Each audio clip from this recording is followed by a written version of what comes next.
Bangkok, Oriental City, but the city don't know what the city is getting. The creme de la creme of the chess world in a show with everything but Yul Brenner. Time flies, doesn't seem a minute since the Tyrolean Spa had the Choice Boys in it. All changed. Don't you know that when you play at this level, there's no ordinary venue? It's Iceland or the Philippines or Hastings or even this place. One night in Bangkok and the world's your oyster. The bars are temples, but the pearls ain't free. You'll find a god in every golden cloister. And if you're lucky, then the god's a she. I can feel an angel sliding up to me. One town's very like another when your head's down over your pieces, brother. It's a drag, it's a bore. It's really such a pity to be looking at the board, not looking at the city. What do you mean? You seen one crowded, polluting, stinking town? Tea-girls, warm and sweet. Somerset up at the Somerset Margam Suite. Get tired, you're talking to a tourist whose every move's among the purest. I get my kicks above the waistline, sunshine. One night in Bangkok makes a hard man humble. Not much between despair and ecstasy. One night in Bangkok's and the tough guys tumble. Can't be too careful with your company. I can feel the devil walking next to me. Welcome to another exciting episode of the Unrelenting Alchemist, all spiritual all the time. Today we're talking about Saraswati and her divine journey to the epitome of supreme wisdom. Saraswati is more than just a goddess. She is the embodiment of transcendent knowledge, eloquent speech, and even artistic brilliance. Revered across India and beyond, Saraswati represents the stream of divine intelligence that inspires creation, civilization, and higher consciousness. Her name means the flowing one, and true to her essence, her knowledge flows like a sacred river, purifying ignorance and awakening spiritual clarity wherever it touches. But how did Saraswati become the goddess of wisdom?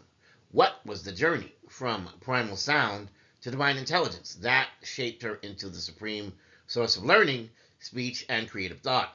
This video will go into the sacred unfolding through Vedic cosmology, symbolism, mythological narratives, as well as philosophical interpretations, revealing how Saraswati became the font of knowledge and the most radiant jewel in the spiritual pantheon.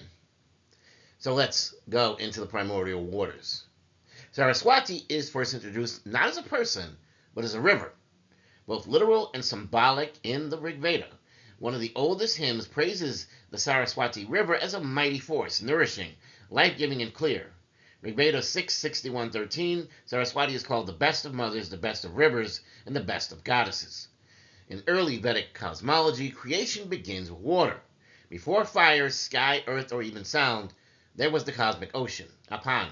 Saraswati is the sacred river, and her earliest emanations from this cosmic water flow with the potential of form, word, and mind. So let's go into the power of sacred speech. Over time, Saraswati's identity merged with Vak, the goddess of speech. Vak is the animating force of mantra, the articulate expression of cosmic order, the Rita. In the double sukta of the Rigveda, Vak herself proclaims, I am the queen, I am the gatherer up of treasures, most thoughtful, first of those who merit worship. I pervade the earth and heaven. I am the source of all. These verses assert Saraswati not merely as a goddess, but as the creative word itself. She is the cosmic vibration, the Shabda Brahman that gives rise to all reality. Her knowledge comes not through passive acquisition, but by being the origin of knowledge and articulation. Saraswati, therefore, is the divine gnosis that orders the universe. Let's talk about Saraswati and Brahma, the emanation of intellect. Daughter and consort of Brahma. In Puranic mythology, Saraswati is described as both the daughter and the consort of Brahma, the creator. This dual role emphasizes a profound metaphysical truth. Creation Brahma is impossible without knowledge. Saraswati, even the gods, cannot act without wisdom, clarity, and articulation. Brahma, seeking to create the cosmos, was bewildered. Despite his power, he lacked discernment.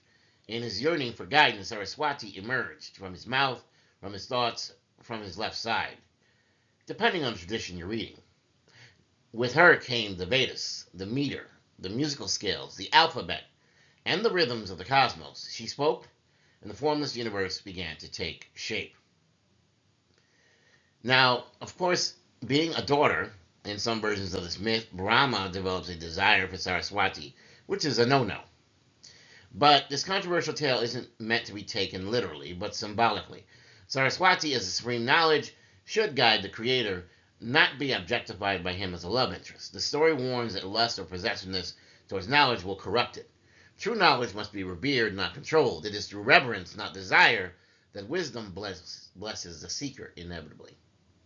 So let's look at the symbolism of Saraswati, the instruments of enlightenment. We have the veena, which is the harmony of mind and cosmos. Saraswati is often depicted as holding the veena, a stringed instrument symbolizing the music of the universe. Her knowledge is not dry logic, it is rhythm, it is resonance, and it is grace. The veena represents the fine-tuning of intellect and emotion, the balance between inner and outer worlds, the vibration of the AUM that creates and sustains all, the Om. Saraswati's mastery of the veena shows that her knowledge includes not only the truth, but also beauty, sound, art, science, logic, poetry, speech, silence, all are hers. The white lotus. She sits on a white lotus, and she's untouched by the mud of delusion. Saraswati sees with clarity. The lotus symbolizes buddhi, which is intellect, and viveka, which is discernment. Her brilliance is not opinionated or biased. It is luminous and is beyond distortion. She also holds a pustaka, which is a book, and a rosary, which is a mala, revealing two pillars of her wisdom: scriptural knowledge, which is that the Vedas, sacred sciences, and eternal truths, as well as the meditative knowledge, which is the mala, the inner silence, the reflection, and the divine memory. And wisdom comes from both shastra, which is scripture, and sadhana, which is practice. Let's look at some stories of her brilliance in Hindu mythology. The ignorance that she goes on to defeat in one tale is a demon named Tamas, which is darkness. Spread ignorance by preventing people from speaking or writing. He destroyed libraries. He sowed forgetfulness. In response, Saraswati descended with a radiant flame of knowledge. She sang the Samaveda, her voice rippling across mountains and oceans, restoring memory and clarity. Her song disoriented Tamas. With each verse, he grew weaker until he collapsed into a silence. And it was a holy silence, not of ignorance, but of understanding. Now, this could be a curse and a blessing, which is when you see an interaction between Lakshmi and Saraswati. These two goddesses argued about who was more important. Saraswati claimed knowledge governed all, while Lakshmi argued that wealth sustained the world. In anger, Saraswati cursed Lakshmi to be separated from Vishnu, but later regretted it and lifted the curse. The story shows that Saraswati's brilliance is not prideful, it evolves. She learns from even her mistakes. True knowledge includes humility and the wisdom to see one's limitations and grow beyond them. Thus, this is why she lifted the curse. Now, there's also the vanished river as well, another aspect of Saraswati. So the real Saraswati River once flowed through northern India, but mysteriously vanished thousands of years ago. Some see this disappearance as symbolic. The physical river faded, but the spiritual river continues on in the hidden realm, flowing through the mind, the memory, and the mantra. This symbolizes that wisdom is not always visible. It runs beneath the surface, a quiet, nourishing, ever-present form. Like Saraswati, true knowledge does not boast. It flows silently, guiding without demanding. There's also Kundalini, and in yogic and tantric systems, Saraswati also refers to the subtle channel in the spine. The Saraswati Nadi runs along the Sushumna, which is a form of speech, memory, and insight. And when awakened through meditation, pranayama, and mantra, this subtle Saraswati floods the mind with intuitive knowledge. This shows that Saraswati's journey into brilliance isn't myth alone. It's a living experience within the seeker's body. Now let's talk about Saraswati and the three gunas. This is the power of sattva. Saraswati's brilliance stems from her embodiment of sattva guna, the quality of purity, light, and clarity. Of the three gunas, sattva, rajas, and tamas, only sattva can reflect divine truth. Saraswati does not act from passion or rajas or confusion, tamas.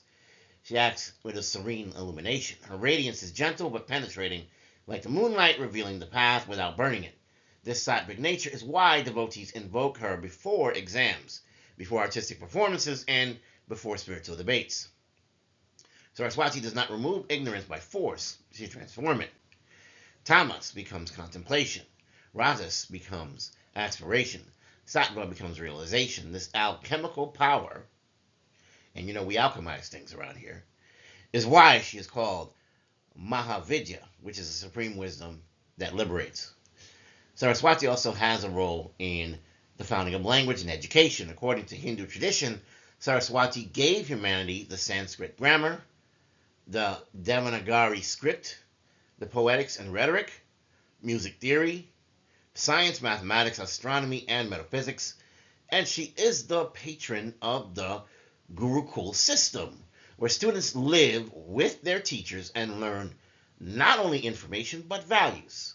Her festival, Vasant Pachami, is celebrated by placing pens, books, and instruments at her feet, symbolizing surrender of ego before the path of true knowledge. Saraswati also is known in other cultures. Her influence managed to cross borders. In Bali, she's worshipped as Devi Saraswati. She's also Benazaitan, and in Mahayana Buddhism, she becomes a protector of Dharma. Everywhere she goes, she brings literacy, civility, reason, and culture. The inner Saraswati is awakening the goddess within. This is to walk the mantra path. To invoke Saraswati is to align with the vibration of clarity. A mantra, Om Aim Saraswatiyai Namaha, awakens the intellect and strengthens memory. The bija, seed syllable Am, resonates in the chakra, unlocking articulate expression and thought. Chanting this mantra daily is said to increase retention, understanding, and intuition. Yogis believe Saraswati does not reside in the heavens alone. She takes residence in the awakened speech of the devotee. Silence is a highest form of wisdom here as well. Saraswati teaches the importance of silence. Once knowledge matures, words become insufficient. In her deepest aspect, Saraswati is not just a speaker, but she's also the silent witness, the void in which sound arises. The culmination of all her brilliance is inner stillness, the wisdom beyond concepts. This is why even the most learned scholars bow before her not with words, but with reverent silence. In conclusion, Saraswati is an infinite mirror. Saraswati's journey to knowledge is not linear. It's cosmic. It's symbolic. It could be cyclical. It could be nonlinear. It could be experiential. She was not merely given wisdom. She is wisdom, arising from the primordial vibration, evolving through divine speech, flowing as a river, singing as a veena, scripting as a scribe, and meditating as a yogini. Her brilliance is not the property of the few, but the potential of the all. She reminds us that true intelligence is not memorization, but realization, not dominance, but harmony. To know Saraswati is to know thyself. And in knowing thyself, the entire universe becomes an open scroll, ready to be read with the eyes of insight, the ears of compassion, and the heart of silence. My collective, remember, as always, you are blessed, you're chosen, you're powerful. You walk forward knowing you've got the force of the heavens behind you, and you know that to your sides are your ancestors and an army of angels that support you in your endeavors. Thank you for joining me in this sacred hour.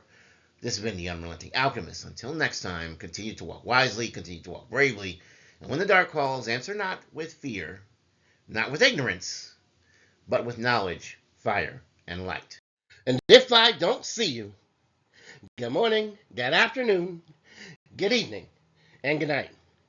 Please don't forget to like, share, and subscribe. I love you.